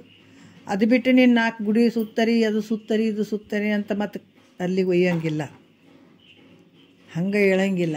ನೀನು ಮಹಾವಾಕ್ಯನೇ ಹೇಳಬೇಕತ್ತ. ಯಾಕಂತಂದ್ರೆ ಈ ರೀತಿ ಯಾವಾಗ ಆತ ಹೇಳ್ತಾನೆ ಅಂತಂದ್ರೆ, ನೀನು ಸುಮ್ಮನಾಗದು ವಿಧಿಯೊಳು ಒಂದದೆ ಮುಕುತಿ ಸುಮ್ಮನಾಗದು, ಗುರುಪಾದ ಸೇವೆಯನ್ನು ಒಲವಿಂದ ಮಾಡದೆ. ನೋಡ್ರಿ, ಅದು ಒಲವಿಂದ ಮಾಡ್ಬೇಕು, ಪ್ರೀತಿಯಿಂದ ಮಾಡಬೇಕು, ಖುಷಿಯಿಂದ ಮಾಡಬೇಕು. ಕಾಟಾಚಾರಕ್ಕೆ ಮಾಡಂತಂದಾರ ಅಂತೇಳಿ ಗುರುಗಳು ಮುಂದೆ ಮಾಡೋದು, ಹಿಂದೋಗಿ ಬೈಕೊಳ್ಳೋದಂದ್ರೆ ನೀನು ಯಾವ ಲೆಕ್ಕ? ನಿಜಗುಂಡ್ರು ಎಷ್ಟಿಷ್ಟು ದಿವಸ ಅವ್ರು ಗುರು ಸೇವೆಯನ್ನು ಮಾಡಿದ್ರು, ಭುಜಲಿಂಗ ಗುರುಗಳ ಸೇವೆಗಳನ್ನು ಮಾಡಿದ್ರು. ಅವರು ಸಿದ್ಧಾರೂಢರು ಗೊತ್ತಲ್ಲ, ಅವರು ಹೆಂಗೆ ಮಾಡಿದರು ಸೇವೆ. ಹಂಗಿರ್ಬೇಕು ಸೇವೆ ಅಂತಂದ್ರೆ. ಒಳ್ಳೆ ನೋಡಲಿಲ್ಲ, ಭುಜಲಿಂಗ ಗುರುಗಳ ಹತ್ರ ಹೋದ್ರಿ ಇವ್ರು ನಿಜಗುಂಡ್ರು. ಅವ್ರೇನಂತಂದ್ರು, ಶಂಭುಲಿಂಗ ಗುರುಗಳು ಅವ್ರದ್ದು, ಯಾರು ನಿಜಗುಂಡ್ರು ಗುರುಗಳು ತಮ್ಮ ಗುರುಗಳ ಹತ್ರ ಕಳಿಸಿದ್ರು, ಇನ್ನೊಂದು ಸ್ವಲ್ಪ ತಿಳ್ಕೊಂಡು ಬಾಪ ಅಂತ ಕಳಿಸಿದ್ರು ನಿಜಗುಂಡ್ರಿಗೆ. ಅವರು ಹೋದರು ಗುರುಗಳು ಬಂದರು ನಮಸ್ಕಾರ ಮಾಡಾಕಂತ, ಹಿಂಗೆ ನಮಸ್ಕಾರ ಮಾಡಕ್ಕೆ ಹೋದರು. ಹಂಗೆ ಗಮನ ಮಾಡಲಾರ್ದ ಮುಂದಕ್ಕೆ ಹೋಗ್ಬಿಟ್ರು. ಅವರು ಒಳ್ಳೆ ಕೂಡ ನೋಡಲಿಲ್ಲ. ಇಂಥ ಊರಿಂದ ಬಂದಿದ್ದಾರೆ ಅದು ಅಂತ ಏನು ಹೇಳಿದ್ರು ಕೂಡ ಒಳ್ಳೆ ನೋಡಲಾರ್ದ ಹೋಗ್ಬಿಟ್ರು. ಅವರು ಹೆಜ್ಜೆಜ್ಜಿಗೆ ಪರೀಕ್ಷೆ ಮಾಡ್ತಾರೆ, ಸುಮ್ಮನೆ ಒಪ್ಕೊಂಡ್ಬಿಡ್ತಾರೆ. ಈಗ ನಾವೇನು ಮಾಡಿ ದೊಡ್ಡ ದೊಡ್ಡ ಕಾರ್ನಾಗ ಬಂದವರಿಗೆ, ದೊಡ್ಡ ದೊಡ್ಡ ಶ್ರೀಮಂತರಿಗೆ ಮಣಿ ಹಾಕುವಂಥದ್ದು. ಆದ್ರೆ ಅವರು ಅಂಥದನ್ನೇ ಬಿಟ್ಟು ಕಾಲಿಲೆ ಓದಂಥ ನಿಜಗೊಂಡ್ರು. ಅವರು ಪರೀಕ್ಷೆ ಮಾಡಿದರು, ಗುರುಗಳು ಪರೀಕ್ಷೆ ಮಾಡ್ತಿದ್ರು. ಈತಿನ ಬೆಲೆ ಅಹಂಕಾರ ಎಷ್ಟೈತೆ, ಏನೈತೆ, ಹೆಂಗಾದ ಈತಿನ ಭಾವ ಅಂತನ್ನುವಂಥ ಪರೀಕ್ಷೆಗಳು ನಡೀತಿದ್ವು ಅಲ್ಲಿ. ಅವ್ರು ಯಾಕೆ ಹೋದರು ಅಂತಂದ್ರೆ ಒಳ್ಳೆ ಕೂಡ ನೋಡಲಿಲ್ಲ. ಈಗ ನಮ್ಮಂಥರಲ್ಲಿ ಗುರುಗಳು ಆದ ರೀತಿ ನಮ್ಗೆ ಒಂದು ಚೂರು ತಿರ್ಗಾ ನೋಡಲಿಲ್ಲ ನೋಡ್ರಿ ಗುರುಗಳು ಅಂತೀವಿ. ನಮಗೇನು ಮಾತೇ ಆಡಲಿಲ್ಲ ರೀ ಗುರುಗಳು ಅಂತೀವಿ. ಅವ್ರು ಹಂಗಂದ್ರೆ ಹಿಂದಕ್ಕೆ ತಿರುಗಿ ಮತ್ತೆ ತಮ್ಮ ಊರಿಗೆ ಬಂದುಬಿಡ್ಬೇಕಾಗಿತ್ತು ನಿಜಗೊಂಡ್ರು. ಹೇಳಲಿಲ್ಲ. ಅವ್ರಂದ್ರೆ ಇಲ್ಲ ಗುರುಗಳು ನಿಮಗೆ ಒಂದು 3-4 ತಿಂಗಳು ನೀವು ಸೇವೆಯನ್ನು ಮಾಡ್ಕೊಂಡಿರ್ರಿ, ಆಮೇಲೆ ನಿಮಗೆ ಕರೀತಾರ ಅಂದ್ರೆ ಅಲ್ಲಿ ಮಂದಿ ಅವ್ರ ಶಿಷ್ಯರುಗಳು. ಆಯಿತು ಅಂತ ಹೇಳ್ಬಿಟ್ಟು ಕಸ ಗುಡಿಸೋದು, ಕಟ್ಟಿಗೆ ಹೊಡಿಯೋದು, ನೀರು ಕಾಸೋದು, ಬಟ್ಟೆ ಒಗೆಯೋದು ಇವೆಲ್ಲ ಮಾಡಿದಾರೆ ನಿಜಗುಂಡ್ರು. ಇವೆಲ್ಲ ಕೆಲಸಗಳನ್ನು ಮಾಡಿ ಆವಾಗ ಇವರು ಸಮಯ ಬಂದಾಗ ಕರೆದು ಅವಾಗ ಮಾತಾಡಿಸಿದ್ರು ಸದ್ಗುರುಗಳು. ಎಲ್ಲ ವಿಚಾರಗಳನ್ನು ಹೇಳಿದ್ರು. ಅಷ್ಟೊತ್ತಿಗೆ ಇವರು ಶ್ರೀ ಗುರು ವಚನೋಪದೇಶವನ್ನು ಆಲಿಸಿದಾಗಳಹುದು ನರರಿಗೆ ಮುಕ್ತಿ, ಕೈವಲ್ಯ ಪದ್ಧತಿ ಅರ್ಧ ಬರೆದು ಬಿಟ್ಟಿದ್ರು ಅವರು. ಎಂಥ ಒಂದು ಭಾವ ಇರ್ಬೋದು ರೀ ನಿಜಗೊಂಡ್ರದು. ಅಷ್ಟಿದ್ರೂ ಕೂಡ ಸೇವಾದಿಗಳನ್ನು ಮಾಡಿಕೊಂಡು ವಿಚಾರಗಳನ್ನು ಕೇಳಿದರು. ಅದಕ್ಕೆ ಆ ಸೇವೆಯನ್ನು ಮಾಡಿ ಕೇಳಿದಾಗ ಗುರುವಿನ ಮನಸ್ಸು ಅರಳಬೇಕು, ಖುಷಿ ಆಗಬೇಕು. ಆಹಾ ಶಿಷ್ಯ ಇದ್ರೆ ಹಿಂಗಿರ್ಬೇಕು ಅನ್ಬೇಕು. ಅಂದಾಗ ಮಾತ್ರ ಈ ಜ್ಞಾನ ಅಳವಡ್ತದೆ. ಬರೀ ಕೇಳಿ ಹಿಂಗೆ ಬಡ್ದು ಹೋಗ್ತಾವ. ಅದು ಆ ಭಾವ ಇರಲಿಲ್ಲ ಅಂತಂದ್ರೆ, ಆ ಶ್ರದ್ಧೆ ನಂಬಿಕೆ ಇರಲಿಲ್ಲ ಅಂತಂದ್ರೆ ಸುಮ್ಮ ಹಿಂಗೆ ಬಡ್ದು ಹೋಗ್ತಾವ ಅಷ್ಟೇ, ಕೆಲಸ ಮಾಡಂಗಿಲ್ಲ. ಗುರುವಾಕ್ಯ ಯಾವಾಗ ಕೆಲಸ ಮಾಡ್ತಾವಂದ್ರೆ ನಿನ್ನ ಒಂದು ಅಂತಃಕರಣವನ್ನು ನೋಡಿ, ನಿನ್ನ ಸೇವಾದಿಗಳನ್ನು ನೋಡಿ ಆತ ಖುಷಿ ಪಡಬೇಕು. ಅಂದಾಗ ಬಾಬಾ ಎಂಥ ಒಂದು ಶಿಷ್ಯ ಅದ ಅನ್ನುವಂಥ ಭಾವ ಗುರುವಿನ ಮನಸ್ಸು ಅರಳಬೇಕು. ಆವಾಗ ಅಲ್ಲಿ ಕೃಪೆ ಆಗ್ತದೆ. ಗುರುಸೇವೆ, ಆ ಗುರುಸೇವೆ ಮಾಡೋದ್ರಿಂದ ಆವಾಗ ಮುಕ್ತಿ ಆಗ್ತದಂತಲ್ಲ, ಮತ್ತು ಅದನ್ನು ತಿಳ್ಕೊಳ್ಬೇಕು. ಫಸ್ಟ್ ಗುರುಸೇವೆ ಮಾಡಿವ್ರಿ ನಮಗೆ ಮೋಕ್ಷ ಆಯ್ತ್ರಿ ಅಂತ ಅನ್ನಂಗಿಲ್ಲ. ಗುರುಸೇವೆ ಮಾಡಿದ್ಮೇಲೆ ಗುರುವಿನ ಕೃಪೆ ಆಯ್ತಂದಾಗ ಮಹಾವಾಕ್ಯದ ಅರ್ಥ ಬಿಚ್ಚತಾನತ್ತ ನಿನಗೆ. ಮಹಾವಾಕ್ಯದ ಅರ್ಥಗಳೇನದಾವ ಆವಾಗ ತನ್ನ ಗಂಟೇನು ಕಟ್ಕೊಂಡಿದ್ದ, ಹಾಕಿದಂಥ ಗಂಟು ಸಂಪತ್ತಿನ ಗಂಟೇನು ಕಟ್ಕೊಂಡಿದ್ದ, ಆವಾಗ ಬಿಚ್ಚತಾನ. ಒಂದು ಸ್ವಲ್ಪ ಬಿಚ್ಚಿ ಮಹಾವಾಕ್ಯದ ಅರ್ಥವನ್ನು ಹೇಳ್ತಾನ. ಮತ್ತೆ ನಿನಗೆ ಮನಸ್ಸಿನಲ್ಲಿ ಮುಟ್ಟುವಂಗೆ, ನಿನಗೆ ಅನುಭವಕ್ಕೆ ಬರಂಗೆ ಹೇಳ್ತಾನೆ. ಅದಕ್ಕೆ ಗುರುವಿನ ಒಂದು ಕರುಣೆ ಭಾಳ ದೊಡ್ಡದು ಅನ್ನೋದು ಹಿಂಗೆ. ಅದಕ್ಕೆ ಆವಾಗ ಮಹಾವಾಕ್ಯದ ಅರ್ಥ ಆತ ಹೇಳಿದಾಗ ಆವಾಗ ನಿನಗೆ ಅಲ್ಲಿ ಇವು ಬೆಳಿಲಿಕ್ಕೆ ಶುರು ಆಗ್ತದೆ. ಈ ಬೆಳಿ ಮಹಾವಾಕ್ಯದ ಒಂದು ಬೀಜಗಳು ಏನು, ಅರ್ಥದ ಬೀಜಗಳು ಏನು ನಿನಗೆ ಅಲ್ಲಿ ಹಾಕ್ತಾ ಹೋಗ್ಬಿಡ್ತಾನೆ ಸದ್ಗುರು. ಆವಾಗ ಏನಾಗ್ತದೆ, ಆವಾಗ ಬೆಳೆಗಳು ಬೆಳೆಯೋಕ್ಕೆ ಶುರು ಆಗ್ತದೆ ಅಂತ ಕಾಣೋದು ಆ ವಿಚಾರ. ಆವಾಗ ಏನಾಗ್ತದ, ನೀನು ಏನೇನು ಹಿಡ್ಕೊಂಡಿದೆ ಅನಾತ್ಮವಾದಂಥ ವಸ್ತುಗಳನ್ನು ನೀ ಏನು ಹಿಡ್ಕೊಂಡಿದೆ, ಭಾಳ ದಡ್ಡ ಆಗಿಬಿಟ್ಟಿದ್ದೀನಿ. ದಡ್ಡ ಆಗಿದ್ದಿ ಮೊದಲ. ಹೆಂಗೆ ದಡ್ಡ, ಇರದೇ ಇರುವಂಥದ್ದನ್ನು ಐತೆ ಅಂತ ನಂಬಿದಿ, ಇರದೇ ಇರುವಂಥ ವಸ್ತುಗಳು ನನವಂತ ನಂಬಿದಿ, ಇದು ಆತ್ಮಭಾವ ಮಾಡಿದಿ, ಇವು ಯಾವಾಗಲೂ ಇರ್ತಾವಂತ ತಿಳ್ಕೊಂಡಿದಿ. ನಿನಗೆ ಹೆಂಡ್ತಿ ಮಕ್ಕಳು ಯಾವಾಗಲೂ ಇರ್ತಾರ, ಅವ್ರ ಕೊನೆವರೆಗೆ ಇರ್ತಾರಂತ ತಿಳ್ಕೊಂಡಿದಿ. ಇವೆಲ್ಲ ಎಂಥ ಒಂದು ಮೂರ್ಖತನ. ಯಾವುದೂ ಇರೋಂಗಿಲ್ಲ ರೀ. ಶರೀರ ಕೂಡ ನಿನ್ನನ್ನು ಬಿಟ್ಟು ಆಗಲಿ ಬಿಡ್ತದೆ. ಉಳ್ಯಾವ ನೀವು ಒಬ್ಬವನೇ, ಎಲ್ಲಸ ಕೈ ಕೊಡಾವೆ, ಕಣ್ಣು ನಡುವ ಕೈ ಕೊಡ್ತದೆ. ನಾವು ನೋಡ್ಬೇಕು, ಭಾಳ ಸ್ವಲ್ಪ ವಿಚಾರ ಮಾಡ್ಬೇಕು ನಮ್ಮನ್ನು ನಾವು. ಇನ್ನೇ ಪ್ರಾಣ ಇರ್ತದೆ ರೀ, ಆಯುಷ್ಯ ಇರ್ತದೆ. ಕಾಲು ಕೈ ಕೊಡ್ತದೆ, ಕಾಲು ಬಿದ್ದು ಹೋಗ್ತಾವೆ, ಕೈ ಬಿದ್ದು ಹೋಗ್ತಾವೆ. ಅವು ತಮ್ಮ ಕೆಲಸ ನಮ್ಮದು ಮುಗೀತು, ಇಷ್ಟು ಲಿಮಿಟ್ ಆಯಿತು, ಮುಗೀತು ನಮ್ಮ ಕೆಲಸ ಅಂಥೇಳಿ ಅವು ನಿಂತು ಬಿಡ್ತಾವೆ. ಕಣ್ಣು ಕಾಣಂಗಿಲ್ಲ, ಕಿವಿ ಕೇಳಂಗಿಲ್ಲ. ಆಗಲೇ ಒಂದು ಒಂದು ಒಂದು ಹೋಗೋಕ್ಕೆ ಶುರು ಮಾಡ್ತಾವೆ. ಮೆಲ್ಲಕ್ಕೆ ಎಲ್ಲ ಆದಗಂದು ಶರೀರ ಬಿಟ್ಕೊಂಡು ಬಿಡ್ತದೆ. ಶರೀರನೇ ನಿನ್ನಿಂದ ಆಗಲ್ತದಂದಾಗ ಇನ್ನು ಹೆಂಡ್ತಿ ಮಕ್ಕಳನ್ನ ಗುತ್ತಿಗೆ ಹಿಡಿತೇನೆ ನೀನು? ಎಲ್ಲಿದು ಗುತ್ತಿಗೆ ಹಿಡ್ತೀವೋ ಮೂರ್ಖ ಅಂತಾರೆ ಮಹಾತ್ಮರು. ಯಾವಾಗ ಇವು ಅರ್ಥ ಆಗಬೇಕಾಗಿತ್ತಂದ್ರೆ ಸದ್ಗುರು ತನ್ನ ಗಂಟನ್ನು ಬಿಚ್ಚಿ ಹೇಳ್ತಾನೆ ನೋಡ್ರಿ. ತನ್ನ ಕೃಪೆನೂ ಆಗ್ಯದ, ಗುರು ಕೃಪೆನೂ ಆಗ್ಯದ. ಆ ಗಂಟನ್ನು ಬಿಚ್ಚಿ ಹೇಳಿದಾಗ ಆವಾಗ ಅರ್ಥ ಆಗ್ತದ. ಈಗ ನಂಬಲ್ಲಿ ಬರೀ ಅಹಂಕಾರ ಮಮಕಾರ ಇಂಥವೆಲ್ಲ ಕಸ ಕಡ್ಡಿ ತುಂಬ್ಕೊಂಡು ಇಂಥವೆಲ್ಲ ಕೇಳಿದಾಗ ಇವೆಲ್ಲ ಅರ್ಥ ಆಗ್ತಾವನು, ಒಳಗೆ ಹೋಗ್ತಾವನ? ಇಲ್ಲ, ಹೋಗಂಗಿಲ್ಲ. ಅವು ಕೆಲಸನೂ ಮಾಡಂಗಿಲ್ಲ ಅವು. ಯಾವಾಗ ನೀನೆಲ್ಲ ಖಾಲಿ ಮಾಡ್ಕೊಂಡು ಗುರುವೇ ಗತಿ ಅಂತ ನೀನು ಮುಂದೆ ಕೂತ್ಕೊಂಡು ಕೇಳಬೇಕಾದಾಗ ಆವಾಗ ಈ ಮಹಾವಾಕ್ಯದ ಅರ್ಥದ ವಿಚಾರ ನಿನಗೆ ಅಳವಡ್ತದ. ಆವಾಗ ಅನಾತ್ಮವಾದಂಥ ವಸ್ತುಗಳ ಮೇಲೆ ನಾನು ಅಂತ ಏನು ಮೋಹ ಮಾಡಿದಿ ಇವೆಲ್ಲವುಗಳನ್ನು ನೇತಿಗಳಕ್ಕಾಗ್ತದೆ, ಬಿಡೋದಕ್ಕಾಗ್ತದೆ. ಅವಾಗ ಶಕ್ತಿ ಬರ್ತದೆ ನಿನಗೆ. ಆವಾಗ ಅಲ್ಲಿ ತನಕ ಶಕ್ತಿ ಬರಂಗಿಲ್ಲ. ಶಕ್ತಿ ಯಾವಾಗ ಬರ್ತದ? ಸದ್ಗುರು ಒಲುವಿನಿಂದ ಹೇಳಿದಾಗ. ಅದಕ್ಕೆ ಬಹು ಸುಲಭ ಬ್ರಹ್ಮಜ್ಞಾನ ಯಾಕೆ ಹೇಳ್ತಾರೆ? ಭಾಳ ಸುಲಭ ಐತಿದು. ಯಾವಾಗ ಗುರು ಒಲಿದು ಪೇಳದಿರಲು ಬ್ರಹ್ಮನಿಗೂ ಅಸಾಧ್ಯ. ಗುರು ಒಲಿಬೇಕಂದ್ರೆ ಸುಮ್ಮನೆ ಒಲಿತಾನೇನು? ಕೆಲಸಗಳು ಭಾಳ ಅದಾವಿಲ್ಲಿ. ಸುಮ್ಮನೆ ನೀನು ರೊಕ್ಕ ಕೊಟ್ರೆ, ರೂಪಾಯಿ ಕೊಟ್ರೆ, ಒಂದು ಗಾಡಿ ಕೊಟ್ರೆ ಒಲಿಯವ ಅಲ್ಲತ. ಬಾಯಿ ಮಾತಿಲ್ಲ ಶಬಾಷ್ ಅನ್ಬೋದು, ಚಲೋ ಕೊಟ್ಟಿದ್ದಪ್ಪ ಮಾಡಿದಪ್ಪ ಅನ್ಬೋದು. ಆದ್ರೆ ಶ್ರೋತ್ರಿಯ ವಿಹಿತ ಗುರು ಹಂಗೆ ಯಾವುದಕ್ಕೂ ಒಲಿಯೋದ ಅಲ್ಲತ. ನಿನ್ನ ಪರಿಶುದ್ಧವಾದ ಅಂತಃಕರಣವನ್ನು ಮಾತ್ರ ನೋಡ್ತಾನತ. ಈ ಬೇಕಾದಂಥ ರಾಜ್ಯ ಕೊಡ್ತೀನಿ ರೀ ಗುರುವಿಗೆ ಅಂತಂದ್ರೆ ಹಂಗೆಲ್ಲ ಒಲಿಯವ ಅಲ್ಲತ. ಅದಕ್ಕೆ ಈ ರೀತಿ ಯಾವಾಗ ಈ ಒಂದು ಒಲವಿನಿಂದ ಹೇಳ್ತಾನೆ ಸದ್ಗುರು, ಬಾ ಏನು ಶಿಷ್ಯನಪ್ಪ ಅನ್ನಂಗೆ ಆಗ್ಬೇಕತ್ತದ. ಹಾಗೆ ಯಾವಾಗ ಒಲವಿಂದ ಅಲ್ಲಿ ಹೇಳ್ತಾನೆ ಆವಾಗ ವಾಕ್ಯಗಳು ನಿನಗೆ ಚೆನ್ನಾಗಿ ತಿಳಿಲಕ್ಕೆ ಶುರು ಆಗ್ತದ, ಆ ಭಾವದಲ್ಲಿ ಹೋಗಕ್ಕೆ ಶುರು, ಆವಾಗ ತಾಕತ್ತು ಬರ್ತದೆ. ಅಲ್ಲಿ ತನಕ ತಾಕತ್ತು ಬರಂಗಿಲ್ಲ, ಶಕ್ತಿನೇ ಇರಂಗಿಲ್ಲ ಅಲ್ಲಿ ತನಕ. ಆವಾಗ ಈ ಮಹಾವಾಕ್ಯದ ಅರ್ಥ ತಿಳಿದಾಗ ಅವಾಗ ಒಂದೊಂದು ಹೌದಲ್ಲ, ಈ ಶರೀರ ನಾನಲ್ಲ, ಇಂದ್ರಿಯಗಳು ನಾನಲ್ಲ, ಕಾಣುವಂಥ ದೃಶ್ಯ ಪ್ರಪಂಚ ನಾನಲ್ಲ, ನೋಡುವಂಥವ್ನು ನಾನಿದ್ದೀನಿ ಅನ್ನುವಂಥ ವಿಚಾರಗಳು ಬಂದು ಈ ಶರೀರಾದಿಗಳನ್ನು ಇವೆಲ್ಲ ಬಿಟ್ಟುಬಿಡುವಂಥದ್ದು. ನೇತಿಗಳಿವದು, ನೇತಿಗಳದು ಒಂದು ಒಂದು ಒಂದು ಇವೆಲ್ಲ ನೇತಿಗಳದ ಮೇಲೆ ಇರೋವಂಥದ್ದು ಒಂದು ವಸ್ತು ಐತೆ. ನಾವು ಬಂದೀವಿ ಉಂಡೀವಿ ಸುಮ್ಮನೆ ಸತ್ತು ಹೋಗ್ತೀವಿ ಏನ್ರಿ, ಏನಾದರೂ ಜೀವಂತಾಗ ಅಂತೀವಿ, ಹೌದಿಲ್ಲ? ಒಂದೊಂದು ಸಲ ನೋಡ್ಬೇಕು, ಮಾತಾಡೋಕೆ ಬಲ್ಲೋ ಮಾತಿನ ವೆರೈಟಿ ಒಳಗೆ ನಾವು ಹೆಂಗೆ ಮಾತಾಡ್ತಿರ್ತೀವಿ ಅಂದ್ರೆ, ಏನ್ರಿ ಉಂಡ ತಿಂದ ಸತ್ತೋದ, ಏನೈತ್ರಿ ಜೀವಂತಾಗ ಅಂತೀವಿ. ಅರೇ ರೇ ರೇ ಐತಪ್ಪ, ಜೀವನದಾಗ ಒಂದು ಐತೆ. ಸುಮ್ಮನೆ ಬಂದುಬಿಟ್ಟಿದ್ದೇನೆ ಈ ಭೂಮಿಗೆ. ಅದೊಂದು ವಸ್ತುವನ್ನು ಕಾಣಕ್ಕೆ ಬಂದಿದೆ, ಒಂದು ಕೆಲಸಕ್ಕಾಗಿ ಬಂದಿದೆ, ಅದನ್ನು ಮುಖ್ಯವಾಗಿ ಮಾಡ್ಕೊಳ್ಬೇಕಾಗ್ತದ.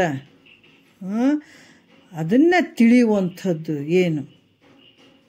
ಹೌದು, ಹೆಸರು ಅಪ್ಪ ಅಮ್ಮ ಇಟ್ಟಂಥ ಹೆಸರು ಐತೆ, ಹೌದಾ? ಇದನ್ನೇ ಕೇಳಿದ್ರು ಮಹಾತ್ಮರು. ಶ್ರೀರಾಮಚಂದ್ರಿಗೆ ಅದನ್ನೇ ಕೇಳಿದ್ರು ವಸಿಷ್ಠ ಗುರುಗಳು, ನೀನು ಯಾರಪ್ಪ? ನಾ ಇಂಥವ್ರ ಮಗ. ಅದಲ್ಲಪ್ಪ ನಾ ಕೇಳಿದ್ದು, ಯಾರ ಮಗ ಅಂತ ಕೇಳಿದ್ರೆ ನೀ ಅದನ್ನು ಹೇಳ್ಬೇಕು. ನೀ ಯಾರಂತ ಕೇಳೀನಿ ನಾನು ಅಂದ. ಏನು ಇಂಥ ರಾಜ ಅಂದ. ನೀ ಯಾವ ದೇಶದ ರಾಜ ಅಂತ ಕೇಳಿದ್ರೆ ರಾಜ ಅಂತ ಹೇಳ್ಬೇಕಪ್ಪ. ನಾನು ಕೇಳಿದ್ದು ನೀನು ಯಾರು? ತೋಚಲಿಲ್ಲ ತೆಗಿ, ಏನು ಹೇಳಬೇಕು? ನಾ ಇಂಥವ್ರ ಪತಿ ಅಂತ ಹೇಳ್ದೆ, ಸೀತಾಮಾತೆಯ ಪತಿ ಅಂತ ಹೇಳ್ದೆ. ನಾ ಯಾರು ಗಂಡ ಅಂತ ಕೇಳಿದ್ರೆ ಹೇಳ್ಬೇಕು ನೀನು. ಮತ್ತು ಅದನ್ನು ನಾನು ಕೇಳೇ ಇಲ್ಲ, ನೀನು ಯಾರು ಅಂತ ಕೇಳ್ತಾ ಇದ್ದೀನಿ. ಹಲವಾರು ರೀತಿಯಿಂದ ಪರೀಕ್ಷೆ ಮಾಡಿದ್ರು. ಅಪ್ಪ ನನಗಿದು ಗೊತ್ತಾಗ್ತಾ ಇಲ್ಲ ಹೇಳೋ ಅಂತಂದಾಗ ಇವಾಗ ವಾಸಿಷ್ಠ ಹೇಳಿದಂಥದ್ದು ವಿಚಾರಗಳು ಇವೆಲ್ಲ. ಅದಕ್ಕೆ ಇಲ್ಲಿ ಕೂಡ ಅನಾತ್ಮ ವಸ್ತುಗಳಾದಂಥ ಶರೀರಗಳನ್ನು ಎಲ್ಲ ನೇತಿಗಳಿಲಿಕ್ಕೆ ಇದು ಬಿಡೋದಕ್ಕೆ ಶಕ್ತಿ ಬರ್ತದೆ. ಅವಾಗ ಬಂದಾಗ ಅವಾಗೇನು ಮತ್ತಾಯಿತು, ಎಲ್ಲವನ್ನ ಕಳೆದು ಇದು ನೀನಲ್ಲ, ಶರೀರ ನೀನಲ್ಲ, ಇವೇನು ಕಣ್ಣು ಕಿವಿ ಮೂಗು ನೋಡುವಂಥದ್ದು ಮಾಡುವಂಥದ್ದು ಏನು ಅದಾವಲ್ಲ, ಎಷ್ಟು ವ್ಯವಹಾರಗಳು ಅದಾವೆ ನೋಡಿ. ದೊಡ್ಡ ದೊಡ್ಡ ಪ್ರಪಂಚ ಇದು. ಅದಕ್ಕೆ ಯಥಾ ಬ್ರಹ್ಮಾಂಡ ತಥಾ ಪಿಂಡಾಂಡ, ಇದು ದೊಡ್ಡ ಪ್ರಪಂಚನೇ ಇದು ಶರೀರದ್ದು, ಒಂದಲ್ಲ ಎರಡಲ್ಲ ಇದು. ಜಗತ್ತೇನು ಬೇರೆ ಇಲ್ಲ ನಿನಗೆ. ನಿನ್ನ ಅಜ್ಞಾನ ದೃಷ್ಟಿನ ಜಗತ್ತು ಬೇರೆ ಅನ್ಸಕತ್ತದ, ನಿನಗಿಂತ ಭಿನ್ನ ಅನ್ಸಕತ್ತದ. ಅದು ಎಲ್ಲಿದೆ? ನಿನ್ನೊಳಗೆ ಅದನ್ನು ಜಗತ್ತನ್ನ ಎಲ್ಲ ವ್ಯವಹಾರಗಳು ಎಲ್ಲಿ ನಡೆದಾವ, ಸಕಲ ಜೀವರಾಶಿಗಳು ನಿನ್ನೊಳಗೆ ಅದಾವ. ತಿಳ್ಕೊಂಡ್ರೆ ನೀನು ಬೇರೆ ಅನ್ಕೊಂಡು ಕುಂತಿದ್ದೀನಿ. ಹುಚ್ಚಿಡ್ದದಪ್ಪ ನಿನಗೆ, ಹುಚ್ಚಿಡ್ದದು ಎಲ್ಲ ನಿನ್ನೊಳಗೆ ಐತಪ್ಪ. ಇದು ನಿನ್ನ ಭ್ರಾಂತಿಯಿಂದ ಅಜ್ಞಾನದಿಂದ ತೋರಕತ್ತದ ಅಷ್ಟೇ ಹೊರತಾಗಿ ವಿಚಾರ ಮಾಡು, ಎಲ್ಲ ನಿನ್ನೊಳಗೆ ಅದಾವ. ಈ ವಿಚಾರಗಳನ್ನು ಮಾಡ್ತಾ ಹೋಗುವಂಥದ್ದು. ನಾನು ಯಾರಿದ್ದೀನಿ ಅನ್ನುವಂಥ ವಿಚಾರ ಮಾಡೋದು. ಆವಾಗ ಸದ್ಗುರು ಹೇಳ್ದಂಗಪ್ಪ, ಹರ ಗುರುವೇ ಗತಿ ಅಂತ ಕೂತ್ಕೊಂಡಾಗ ಹೇಳ್ತಾನೆ ನೋಡ್ರಿ, ಸಚ್ಚಿದಾನಂದ ಸ್ವರೂಪ ಪರಬ್ರಹ್ಮವೇ ನೀನು ಇದ್ದೀಯ. ಗುರು ಯಾವಾಗ ಹೇಳ್ತಾನೆ ನೋಡ್ರಿ. ಯಾಕಂದ್ರೆ ಗುರು ವಾಕ್ಯ ಎಂಥ ಒಂದು ಶ್ರೇಷ್ಠ ಆಗಿರ್ತಾವೆ. ಆ ಶಿಷ್ಯನಿಗೆ ಒಂದೊಂದು ವಾಕ್ಯಗಳು ಕೂಡ ಭಾರಿ ಇರ್ತಾವೆ, ತಾಕತ್ತಿನ ವಾಕ್ಯಗಳು ಅವೆಲ್ಲ. ಆವಾಗ ಏನಾಗ್ತದ, ಆ ಪರಬ್ರಹ್ಮ ಸ್ವರೂಪವೇ ನಾನಿದ್ದೀನಿ ಅನ್ನುವಂಥ ನಿಶ್ಚಯ ಮಾಡೋದು. ಆಮೇಲೆ ಏನಾಗ್ತದೆ, ಆ ಸಚ್ಚಿದಾನಂದ ಸ್ವರೂಪ ನಾನಿದ್ದೀನಿ ಅಂತ ಅಂದ ಮೇಲೆ ನಿತ್ಯ ಸುಖವಾದಂಥದ್ದು ಆತ್ಮ ಸ್ವರೂಪವೇ ತಾನಾಗಿರುವಂಥದ್ದು. ಈ ಕ್ರಮದಿಂದ ತನ್ನ ನಿಜವನ್ನು ತಿಳಿಯುವವರೆಗೂ ನೋಡ್ರಿ, ಈ ರೀತಿಯಾಗಿ ಈ ಕ್ರಮದಿಂದ ತನ್ನ ನಿಜವನ್ನು ತಿಳಿಯುವವರೆಗೂ ಮತ್ತಿನ್ನು ಅಂತ ಹೇಳ್ತಾರೆ ಅವರು, ಸುಮತೆ ಅಂದರೆ ಶಾಂತಿ. ಆ ಶಾಂತಿ ಯಾವಾಗ ಆತ್ಮ ಸ್ವರೂಪನೇ ತಾನು ಅಂತ ತಿಳ್ಕೊಂಡು ಅದೇ ಭಾವದಲ್ಲಿ ನಿಲ್ಲುವ ತನಕ್ಕೂ, ಮತ್ತು ಶಾಂತಿ ಸ್ಥಿರವಾಗುವವರೆಗೂ ಏನು ಬಂದ್ರೂ ಅಲ್ಗಾಡಂಗಿಲ್ಲ, ಆನಂದವಾಗಿರೋದು ಅಲ್ಲಿಯ ಮಠ. ಮತ್ತು ಆಧ್ಯಾತ್ಮಿಕ, ಆದಿ ಭೌತಿಕ, ಆದಿ ದೈವಿಕ, ಇವು ದೊಡ್ಡ ರೋಗಗಳು ಮನುಷ್ಯನಿಗೆ. ಒಂದಲ್ದ ಒಂದು ಸುತ್ತಾನೆ ಇರ್ತವೆ ಇವು. ಆಧ್ಯಾತ್ಮಿಕ ಆದಿ ಭೌತಿಕ ಆದಿ ದೈವಿಕ ಅನ್ನುವಂಥ ಇವು ಏನದಾವ ದೊಡ್ಡ ರೋಗಗಳು ಇವು ನಾಶ ಆಗಬೇಕು, ಇವು ಹೋಗೋವರೆಗೂ. ಇವು ಹೋದಾಗ ಈ ರೋಗ ಹೋಯಿತು ಅಂತಂದಾಗ ಸಹಜ ಸ್ಥಿತಿಯಲ್ಲಿರುವಂತಹ ಆರೋಗ್ಯ ಪ್ರಾಪ್ತಿ ಆಗುವವರೆಗೂ ನೋಡ್ರಿ, ಇಲ್ಲಿ ತನನು ಅವನು ವೈರಾಗ್ಯ ಭಾವ ಉಳ್ಳಂಥವನ ಮನಸ್ಥಿತಿ ಹೆಂಗಿರ್ತದಂದ್ರೆ ಹಿಂಗಿರ್ತದ ತನ್ನ ಮನಸ್ಸು. ಇದನ್ನು ಯಾವಾಗ ಪಡ್ಕೊಂಡೇನೋ, ಇಂಥ ದುಃಖ, ಇಂಥ ಅನಾರೋಗ್ಯ, ಇಂಥ ರೋಗಗಳಿಂದ ಯಾವಾಗ ಬಚಾವಾದೇನೋ, ಎಂಥ ರೋಗಗಳು ಆಧ್ಯಾತ್ಮಿಕ ಆದಿ ಭೌತಿಕ ಆದಿ ದೈವಿಕ ಅನ್ನುವಂಥ ಈ ರೋಗದಿಂದ ಯಾವಾಗ ಬಚಾವಾದೇನೋ, ನಾನು ಯಾವಾಗ ನನಗೆ ಸುಖ ಆದಿತ್ತಪ್ಪ, ಇಂಥವೆಲ್ಲ ಯಾವಾಗ ಕಳ್ಕೊಳ್ಳಂದೆ ಅನ್ನುವಂಥ ಒಂದು ಭಾವ. ಇಂಥ ಒಂದು ನನಗೆ ನಿತ್ಯ ಸುಖವನ್ನು ಉಂಟು ಮಾಡುವಂಥ ಸದ್ಗುರು ಅವ್ರು ಕೊಡುವವರು ಎಲ್ಲಿ ಅದಾರ ಅಂತ ಈ ರೀತಿ ಪೂರ್ತಿ ಚಿಂತೆಯನ್ನು ಮಾಡುವಂಥ ವೈರಾಗ್ಯದ ಪೂರ್ಣ ಸ್ಥಿತಿಯನ್ನು ಪಡೆದಂಥವನತ.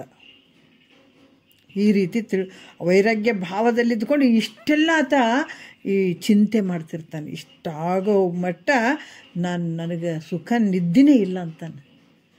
ಅದಕ್ಕೆ ನಿಜಗೊಂಡ್ರೆ ಹೇಳ್ತಾರೆ, ನಿದ್ದೆ ಬಾರದಿದೆನ್ನ ಪರಿಭವದ ದುಃಖವೆನಿಸುವ ಸಾಯಸವ ನೆನೆನೆನದು ಅಂತ ಹೇಳ್ತಾರೆ. ಯಾಕೆ ಹೇಳಿದ್ರಂತಂದ್ರೆ, ಯಾಕೆ ನಿದ್ರೆ ಬರ್ತಾ ಇಲ್ಲ ಅಂದರೆ ಇವು ಆಗೋವರೆಗೆ ನಾನು ನಿದ್ರೆ ಬರಂಗಿಲ್ಲ ಅಂತ ಹೇಳಕತ್ತಾರೆ ಅಂದಾಗ ನಮಗೆ ಒಂದು 4 ಮನೆ ಕಟ್ಟಿದ ಮೇಲೆ ಸಮಾಧಾನ ಆಗ್ತದ್ರಿ. ಏನಿಲ್ಲರಿ, ಸಾಯೋವರೆಗೂ ಒಂದು ದೊಡ್ಡ ಮನೆ ಕಟ್ಬೇಕಂತ ಆಸೆ ಐತ್ರಿ, ಅದು ಕಟ್ಟಿದ ಮೇಲೆ ನನಗೆ ಸಮಾಧಾನ ಆಗ್ತದೆ ನೋಡ್ರಿ ಅಂತೀವಿ ನಾವು. ನಿದ್ದೆನೇ ಬರೋಲ್ರಿ, ಇದೆಲ್ಲ ಆಗಲ್ತನ ಅಂತೀವಲ್ಲ. ಮಹಾತ್ಮರು ಯಾಕೆ ನಿದ್ದೆ ಬರೋಲ್ದಂದ್ರೆ, ಇದನ್ನು ಮಾಡೋರಿಗೆ ಏನು ವಿಷಯಗಳು ಬಂದವಲ್ಲ, ಇವುಗಳನ್ನು ಮಾಡ್ಕೊಳ್ಳೋವರೆಗೂ ನನಗೆ ನಿದ್ದೆ ಬರಂಗಿಲ್ಲ, ನನಗೆ ಸುಖ ಅಂತೂ ಅನಿಸಲ್ಲ, ಯಾವಾಗ ಸುಖ ಆದಿತ್ತು ನನಗೆ ಅನ್ನುವಂಥ ಒಂದು ವಿಚಾರ ಅಲ್ಲಿ ಶುರುವಾಗಿರ್ತದ. ಇದು ವೈರಾಗ್ಯದ ಪೂರ್ಣ ಸ್ಥಿತಿಯನ್ನು ಪಡೆದಂಥವರ ಒಂದು ವಿಷಯ. ನಿಜಗೊಂಡ್ರೆ ನೋಡ್ರಿ, ಒಂದೊಂದು ವಿಚಾರದಾಗ ಒಂದು ಮಹಾರಾಜರವರು ಒಂದು ತನ್ನ ಮಗುನ್ನ ಅವರು ಒಳಗೆ ಯಾವ ಥರ ಭಾವದಾಗಿದ್ರು ಅಂತಂದ್ರೆ, ಅಪ್ಪಿ ತಪ್ಪಿ ಮನಸ್ಸು ಸ್ವಲ್ಪ ಮೋಹಕ್ಕೆ ಹೋಗಿ ತನ್ನ ಮಗುವನ್ನು ತೊಗೊಂಡು ಮ್ಯಾಲೆ ಎತ್ತಿ ಆಡಿಸ್ಬೇಕು, ಹಿಂಗೆ ಆಡಿಸ್ಬೇಕು ಅನ್ನೋದ್ರಾಗ ಮನಸ್ಸಿನಲ್ಲಿ ಅರೆ ಮೋಹ, ಎಂಥ ಒಂದು ಇದು ಮೋಹ ಬಂತಲ್ಲ ಅಂತ ಮನಸ್ಸಿನಾಗ ಬಂದ ತಕ್ಷಣ ತಟ್ಟಂತ ಕೆಳಗೆ ಇಳಿಸಿ ಆ ಮಗುವನ್ನೇ ಇಳಿಸಿಬಿಟ್ಟು ರೂಮ್ನಾಗ ಹೋಗಿ ಕುಂತ್ಬಿಡೋರಂತ. ಯಾಕಂದ್ರೆ ಅಷ್ಟು ಭಯ ಆಗಿಬಿಡ್ತಿತ್ತಂಥವ್ರಿಗೆ. ಈ ರೀತಿ ಇದನ್ನು ಯಾವಾಗ ಪಡ್ಕೊಂಡೇನು, ಯಾವಾಗ ಇದನ್ನು ನಾನು ತಿಳ್ಕೊಂಡೇನು ಅನ್ನುವಂಥ ಪೂರ್ತಿ ವೈರಾಗ್ಯದ ಪೂರ್ಣ ಸ್ಥಿತಿಯನ್ನು ಪಡೆದವ ಈ ರೀತಿಯಿಂದ ಇರ್ತಾನ ಅನ್ನುವಂಥ ವಿಚಾರವನ್ನು ಬಹಳ ವಿಶೇಷವಾಗಿ ಹೇಳಿದ್ರು ಅವರು. ಈಗ ನಾವು ಮುಂದಿನ ನುಡಿ ನೋಡೋಣ. ಯಾವ ರೀತಿ ಅಂತಂದರೆ, ಈಗ 11ನೇ ನುಡಿಯಿಂದ 11ನೇ ನುಡಿ ನೋಡೋಣ.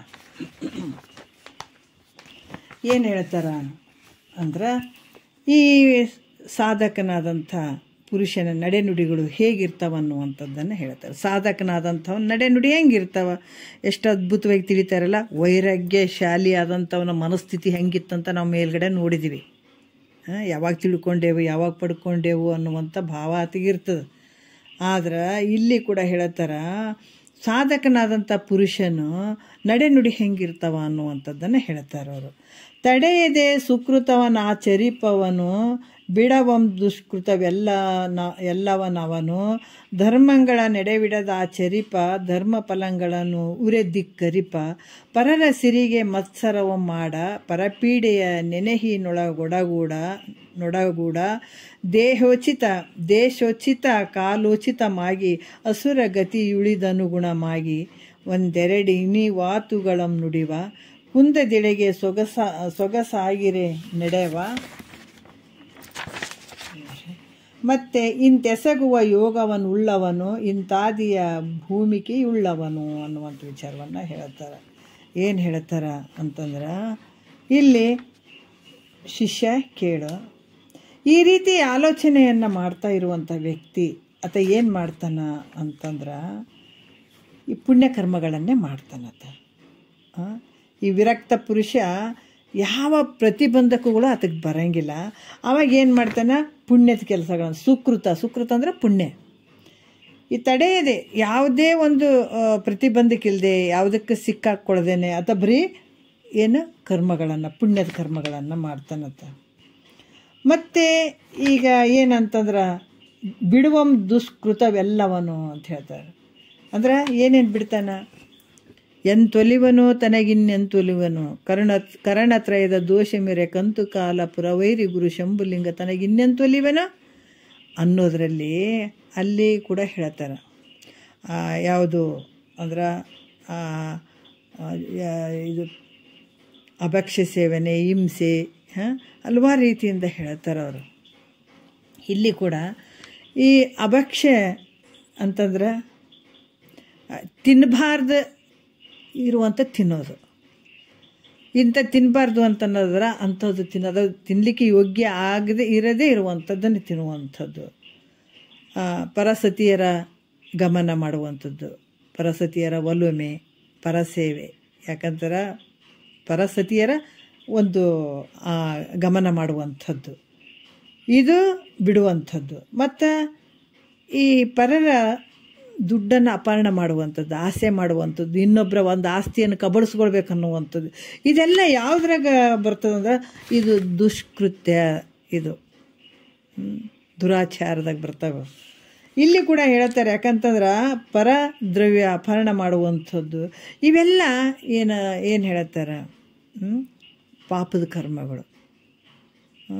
ಅದಕ್ಕೆ ಹೇಳ್ತಾರಲ್ಲ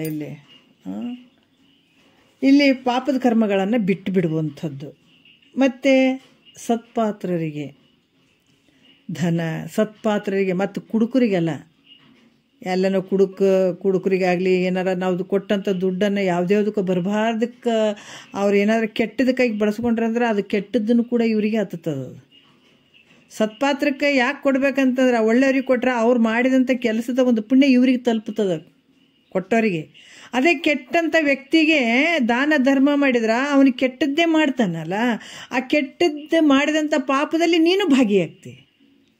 ಅದಕ್ಕೆ ಆ ದೃಷ್ಟಿಯಿಂದ ಅವ್ರೇನು ಹೇಳ್ತಾರೆ, ದಾನ ಕೊಡಬೇಕಾದ್ರೆ ಸತ್ಪಾತ್ರಕ್ಕೆ ಕೊಡ್ರಿ, ಅದಕ್ಕೆ ಯೋಗ್ಯರು ಇರಬೇಕದು. ಅದಕ್ಕೆ ಅವ್ರಿಗೆ ಧನ ಕನಕ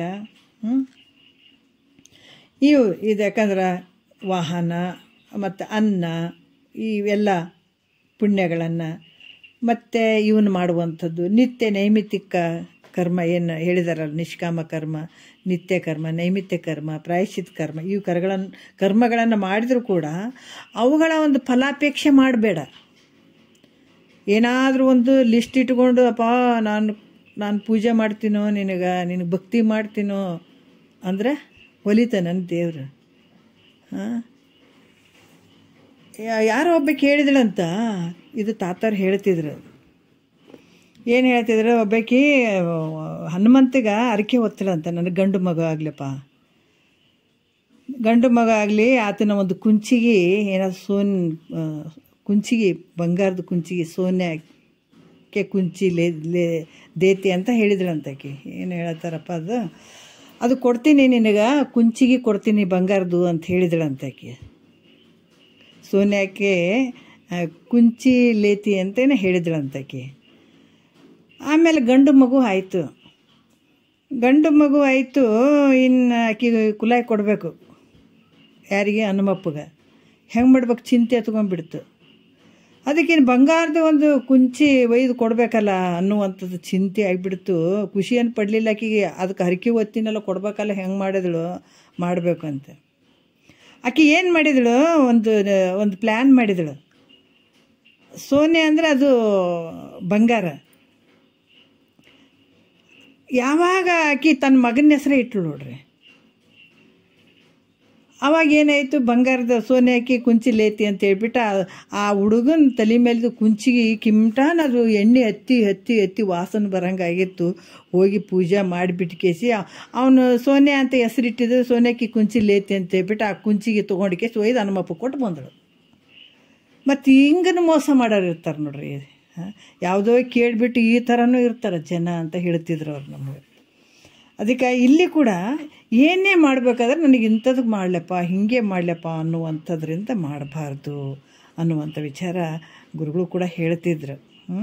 ಅದಕ್ಕೆ ಈ ರೀತಿ ಇದನ್ನು ಸ್ವಲ್ಪ ಟೈಮ್ ತೊಗೊಳತ್ತದ. ಬಡ ಬಡ ಬಡ ಬಡ ಹೇಳೋಕೆ ಹಂಗೆ ಆಗಂಗಿಲ್ಲ, ಮುಂದಕ್ಕೆ ಹೋಗೋಕ್ಕಾಗಂಗಿಲ್ಲ. ಈ ವಿಚಾರಗಳನ್ನು ಇಟ್ಕೊಂಡು ನಾಳೆ ಮಾತಾಡೋಣ. ಒಂದೆರಡು ಮತ್ತು ಗುರುಗಳು ಪಾದಕ್ಕೆ ಅರ್ಪಿಸಿ ಹರವು.